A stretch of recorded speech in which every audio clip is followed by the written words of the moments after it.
Movie start होती है तो हमें अपोकलिप्टिक टाइम दिखाया जाता है, यानी जब आज से हजारों साल पहले इंसानों जैसे नजर आने वाले मॉन्स्टर्स जिन्हें टाइटन्स कहा गया है, उन्होंने पूरी दुनिया को डिस्ट्रॉय कर दिया था और उनसे डर कर इंसानों को अपनी जान बचाने के लिए अपनी ही बनाई गई दीवारों के पीछे सरवाइव करना पड़ रहा है। और वो लोग दीवार के पीछे इस उम्मीद पर जिंदगी गुजार रहे थे कि अगर वो टाइटन्स वापस आ गए तो ये दीवार उनको सेव करेगी। लेकिन अब 100 सालों से ज्यादा गुजर चुके थे और लोग टाइटन्स को भूलने लगे थे और अब टाइटन्स की हिस्ट्री सिर्फ किताबों में लिखी गई कहानियों तक रह गई थी, जो बच्चों को डराने के लिए इस्तेमाल की जाती हैं। दीवार के पीछे रहने वाले लोग चाहकर भी उस दीवार को पार करके बाहर नहीं जा सकते थे, क्योंकि गवर्नमेंट ने टाइटन्स के डर से दीवार के पास जाना भी डिसअलाउ किया हुआ था। और इस तरह से लोग बुरे लाइफ यानी मुश्किल में भी जिंदगी गुजारने पर राजी हो गए। दीवार के अंदर की दुनिया को 3 हिस्सों में डिवाइड किया हुआ था। एरिया नंबर 3 फार्मर्स और वर्कर्स का था, जो खेतों में काम करके सरवाइव करते थे।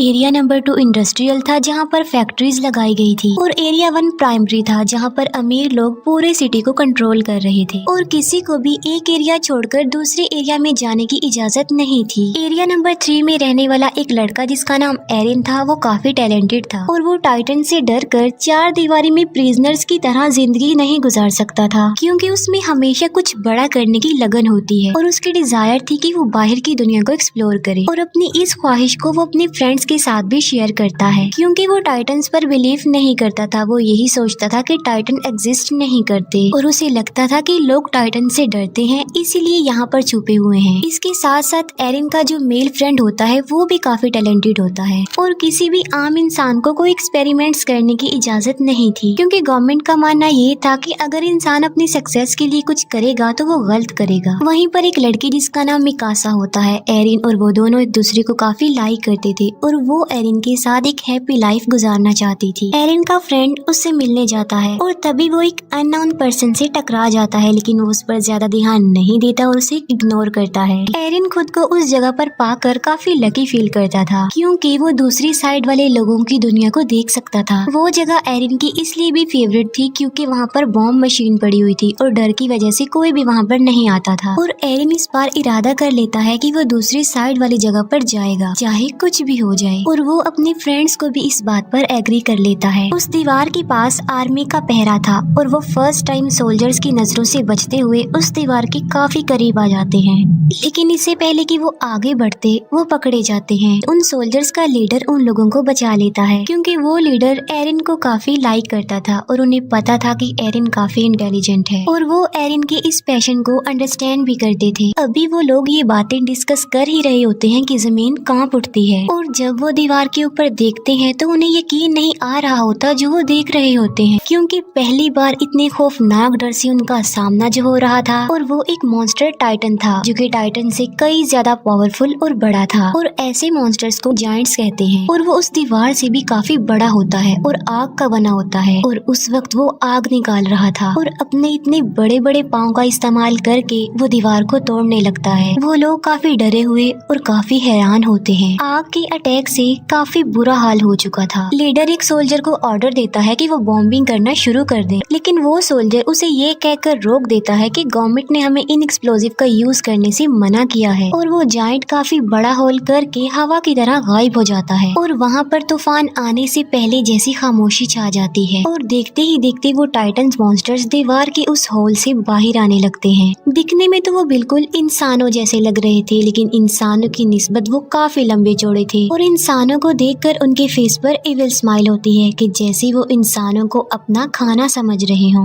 वो लीडर टाइटन्स पर बॉम्बिंग करने में कामयाब हो जाते हैं, लेकिन उन्हें ये नहीं पता था कि ये टाइटन्स इटर्नल हैं, यानी ये एक ऐसे मॉन्स्टर्स हैं जिन्हें कभी नहीं मारा जा सकता। और टाइटन्स की बॉडी की जख्मी पार्ट्स खुद ब खुद रिस्टोर होने लगते हैं। अब क्योंकि टाइटन्स तादाद में काफी ज्यादा थे तो वो लोगों को चारों तरफ से घेर लेते हैं और इंसान उसके आगे काफी छोटा दिख रहा था। और वो इंसानों को ऐसे समझ रहे थे कि जैसे इंसान पाँव में आने वाले कीड़े मकोड़े चूंटियां हैं जिन्हें मसल दिया जाए, खेलने वाले खिलौने हैं और यही नहीं बल्कि इंसान उनके लिए किसी बारबेक्यू से कम नहीं थे, क्योंकि वो उन्हें ऐसे ही पकड़ पकड़ कर खा रहे थे। सोल्जर्स इतने ज्यादा डर जाते हैं कि वो टाइटन्स का खाना बनने से ज्यादा सुसाइड को प्रेफर करते हैं और अपने आप को मार डालते हैं। टाइटन्स ने पूरे सिटी में तबाही मचा दी थी। लोग या तो टाइटन्स का शिकार होकर या लोगों की अफरा तफरी में कुचलकर मरने लगते हैं और उन लोगों को अपनी जान बचाने के लिए सिर्फ एक ही जगह मिलती है, जो कि सिटी का बहुत बड़ा हॉल था। लोग सिर्फ खुद को सेव करने के लिए दूसरों की जान की परवाह किए बगैर जबरदस्ती अंदर घुसने लगते हैं और एरिन और मिकासा भी खुद को सेव करने के लिए ऐसा ही करते हैं। मिकासा एक छोटे बच्चे को उसकी माँ के साथ देखती है तो उसे उन लोगों पर तरस आता है और वो उस बच्चे को सेव करने की वजह से बाहर ही रह जाती है और एरिन लोगों की भीड़ में घसीटते हुए हॉल के अंदर चला जाता है और हॉल का दरवाजा बंद कर दिया जाता है। एरिन उस हॉल के डोर को खोलने की कोशिश करता है, लेकिन लोग उसे ऐसा करने से मना कर देते हैं। मिकासा ने उस छोटे बच्चे को पकड़ा होता है और एक टाइटन मिकासा की तरफ ही आ रहा होता है। एरिन जो कि मजबूर होता है और कुछ भी नहीं कर पाता और टाइटन मिकासा और उस बच्चे दोनों को निगल जाता है और अचानक से वहाँ पर खामोशी छा जाती है। एरिन किसी तरह जबरदस्ती करके उस हॉल से बाहर आ जाता है और वो देखता है कि जिस हॉल में सर्वाइवर्स छुपे हुए हैं, टाइटन्स उस हॉल के चारों तरफ से घेरे हुए खड़े हुए हैं और टाइटन्स उस हॉल की छत को तोड़कर लोगों को खाने लगते हैं और तेजी से लोगों का खून बहने लगता है जैसे खून की नदी बह गई हो। हालात से तंग एरिन सिटी की तरफ आगे बढ़ जाता है। इसके बाद हम 2 साल बाद के टाइम को देखते हैं, जहाँ हमें एरिया 2 यानी इंडस्ट्रियल एरिया दिखाया जाता है। ये लोग सेफ थे क्योंकि मजबूत दीवार की वजह से जायंट के हमले से बच गए और जो लोग पिछले हमले के सर्वाइवर्स थे वो भी यहाँ आकर बस गए, क्योंकि एरिया 3 यानी लेबर्स एरिया में अभी भी टाइटन्स थे। अब क्योंकि उस एरिया में आने से लोगों की आबादी बढ़ गई थी तो खाने पीने की किल्लत पड़ जाती है, लोग भूख की वजह से मरने लगते हैं। अब एरिया 3 के बाकी सर्वाइवर्स के पास बचने का सिर्फ एक ही रास्ता था और वो था अपने एरिया को टाइटन से बचाने का, यानी टाइटन्स का मुकाबला करके वो अपने एरिया को बचा सकते हैं। टाइटन से लड़ने के लिए सोल्जर्स की एक टीम तैयार की जाती है जिनको 2 साल की सख्त ट्रेनिंग दी जाती है। अब इसमें एरिन और उसका फ्रेंड भी पार्टिसिपेट करते हैं क्योंकि मिकासा की मौत का बदला लेना चाहते थे वो लोग। एरिन को मिकासा की डेथ पर गिल्ट था कि उसने मिकासा को नहीं बचाया। उन लोगों को एक कमांडर लीड कर रहा था जिसका नाम कुबाल था। कमांडर कुबाल प्लान बनाता है कि वो अपने मिशन के लिए रात के अंधेरे में निकलेंगे। उनका मिशन ये था कि वो एरिया 3 के बड़े होल जहाँ से वो टाइटन्स आए थे उसे ब्लास्ट की मदद से बंद करने का। प्लान के अकॉर्डिंग वो हॉल के ऊपर वाले पार्ट पर ब्लास्ट करेंगे, जिससे होगा ये कि वो टूटा हुआ मलबा नीचे गिरेगा और उससे वो हॉल बंद हो जाएगा। और क्योंकि वो दीवार काफी मजबूत है तो ब्लास्ट के बावजूद भी टाइटन्स वहाँ से नहीं आ पाएंगे और अगर वो इस मिशन में सक्सेसफुल हो गए तो वो उन टाइटन्स को मार सकते हैं। और उन लोगों की आखिरी उम्मीद यही एक्सप्लोजिव था, यानी इस मिशन में या तो वो मार डालेंगे या मारे जाएंगे। वेपन्स हेड सब सोल्जर्स को अपने बनाए गए खास न्यू वेपन के बारे में बताती है जिसकी मदद से वो हवा में उड़ सकते हैं, क्योंकि उन्हें पता चल चुका था कि टाइटन्स की नेक पर अटैक करके उन्हें मारा जा सकता है और वो टाइटन्स दोबारा जिंदा भी नहीं होंगे। प्लान के मुताबिक वो रात के अंधेरे में अपने मिशन के लिए निकल जाते हैं, लेकिन अपने टारगेट तक पहुंचने से पहले ही उन्हें रास्ते में कुछ अजीब फील होता है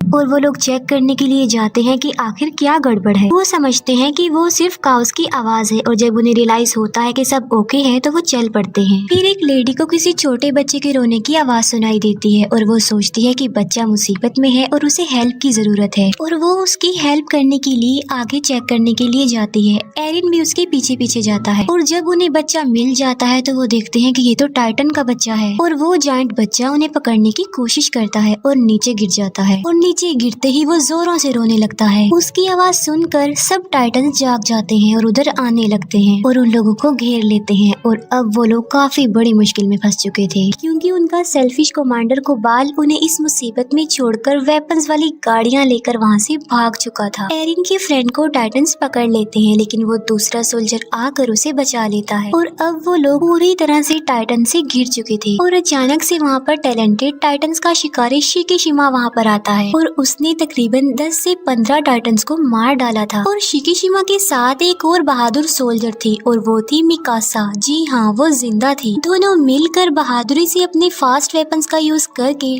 टाइटन्स को मार डालते हैं। टाइटन्स को मारने के बाद वो अपने टारगेट यानी दीवार के उस होल के पास जाते हैं, लेकिन हैरत की बात ये थी कि मिकासा एरिन को अपनी कोई भी फीलिंग्स नहीं दिखा रही थी क्योंकि उस इंसिडेंट के बाद वो सिर्फ अपना बदला लेना चाहती थी। मिकासा को वो टाइटन निगल चुका था लेकिन शिकीशिमा ने उसे बचाया और टाइटन से लड़ना सिखाया। टाइटन से लड़ने का एक सीक्रेट बताता है कि अपने गुस्से को आजाद छोड़कर टाइटन्स पर टूट पड़ो और मुकाबला करो। वो एक बात और बताता है कि इंसान का दुश्मन टाइटन से ज्यादा डर है, जो कि उसे छिपने पर मजबूर करता है। तभी उनका सेल्फिश कमांडर कुबाल वहाँ पर आता है। वो कहता है कि मिशन के लिए जो फास्ट वेपन्स हमने यूज करनी थी वो हमारी सीक्रेट जगह पर नहीं मिले, बल्कि वो अंडरग्राउंड केव्स में थे और मैं उन एक्सप्लोजिव्स को खोना नहीं चाहता था, इसीलिए मुझे जाना पड़ा, क्योंकि हम में कोई तो चीटर है जो वो वेपन चुरा सकता था और एक्सप्लोजिव को खोने का रिस्क वो नहीं ले सकते। वो लोग वेपन्स को लोड करने लगते हैं, लेकिन टाइटन्स उनकी आवाजों को सुन लेते हैं और अचानक वो टाइटन्स 2 लोगों को खा जाते हैं। वो सब लोग काफी घबरा जाते हैं, लेकिन लालची लीडर को एक्सप्लोजिव की पड़ी हुई थी और कोई चोर उनके वेपन्स एक्सप्लोजिव से भरी हुई गाड़ियां चुरा कर ले जाता है और एक लेडी जिसके हस्बैंड को टाइटन्स खा चुके थे, गुस्से में आकर वो उस चोर से एक्सप्लोजिव वाली गाड़ी छीन लेती है और एक्सप्लोजिव को बचाए सेव करने के वो उसमें आग लगा देती है और अपने हस्बैंड का रिवेंज लेने के लिए टाइटन्स के बीच में ट्रक को क्रैश कर देती है। लेकिन इतने हैवी ब्लास्ट से भी टाइटन्स को कुछ नहीं होता, लेकिन उनकी आखिरी उम्मीद एक्सप्लोजिव भी अब खत्म हो चुका था। कुबाल भी उन्हें मरने के लिए मुसीबत में छोड़कर चला जाता है और वो लोग टाइटन्स के बीच में बुरी तरह से फंस चुके थे।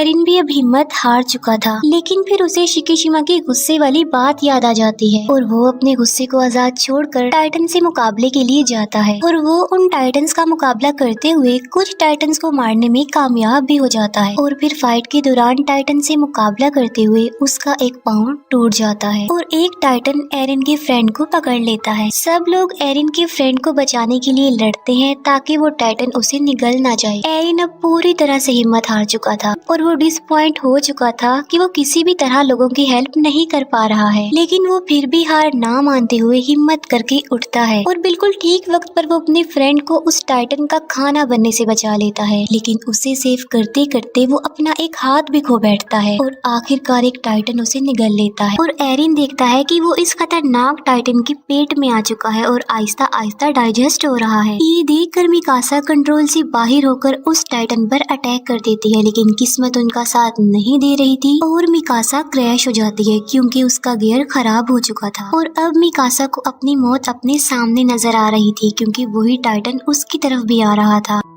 लेकिन अचानक से टाइटन को अपने पेट में कुछ अजीब सा फील होता है और एक काफी बड़ा मॉन्स्टर उस टाइटन के मुंह को चीरते हुए बाहर आ जाता है और एक एक्सप्लोजन से काफी बड़ा जायंट पैदा होता है और ये जायंट बाकी टाइटन्स को मारता जा रहा था। फिर ध्यान से देखने पर उन लोगों को पता चलता है कि ये कोई और नहीं बल्कि ये तो एरिन है और फिर वो बाकी जायंट्स की तरह कमजोर होकर मरने लगता है और तभी वो कमांडर जो एरिन के टैलेंट को समझता था वो एक बात कहता है जो किसी को भी समझ में नहीं आती। वो कहता है कि इसकी नेक का पीछे वाला हिस्सा काट दो। अब किसी को उसकी बात समझ में तो नहीं आती, लेकिन फिर भी मिकासा ऐसा ही करती है और वहाँ से एरिन निकलता है और हैरानी वाली बात तो ये है कि उसका टूटा हुआ हाथ और पाँव अब रीजनरेट हो चुके थे। ये देखकर सब लोग काफी हैरान रह जाते हैं और किसी अननोन रीजन की वजह से शिकीशिमा स्माइल करता है जैसे वो पहले से ही जानता था कि ऐसा होने वाला है। इसके बाद हमें एरिन के पास्ट का एक सीन दिखाया जाता है जहाँ पर एरिन के फादर जो कि साइंटिस्ट थे एरिन में किसी वजह से कोई वैक्सीन इंजेक्ट करते हैं जिसमें वो कमांडर भी उनके साथ थे। एरिन की मदर उन लोगों को ऐसा करने से मना करती है, जिसके जवाब में वो कहते हैं कि इस वैक्सीन की वजह से एरिन बड़े होकर लोगों की जिंदगी बचाने में एक बड़ा रोल अदा करेगा। इतनी ही देर में कुछ गवर्नमेंट ऑफिसर्स उनके दरवाजे पर नॉक करते हैं और एरिन के फादर एरिन और उस कमांडर को एक रूम में छुपा देते हैं। उन गवर्नमेंट ऑफिसर्स में कुबाल भी शामिल था और उन लोगों को पता चलता है कि एरिन के फादर किसी खुफिया एक्सपेरिमेंट्स पर काम कर रहे हैं और आम लोगों को तो किसी इन्वेंशन एक्सपेरिमेंट्स की इजाजत नहीं थी और पनिशमेंट के तौर पर वो ऑफिसर्स एरिन के पेरेंट्स को अरेस्ट करके ले जाते हैं और साथ ही उनके एक्सपेरिमेंट्स को भी जला दिया जाता है और यही वजह थी कि वो कमांडर एरिन को इतना लाइक करते थे उसकी इस खूबी की वजह से और उन्हें ये भी पता था कि इस वैक्सीन की वजह से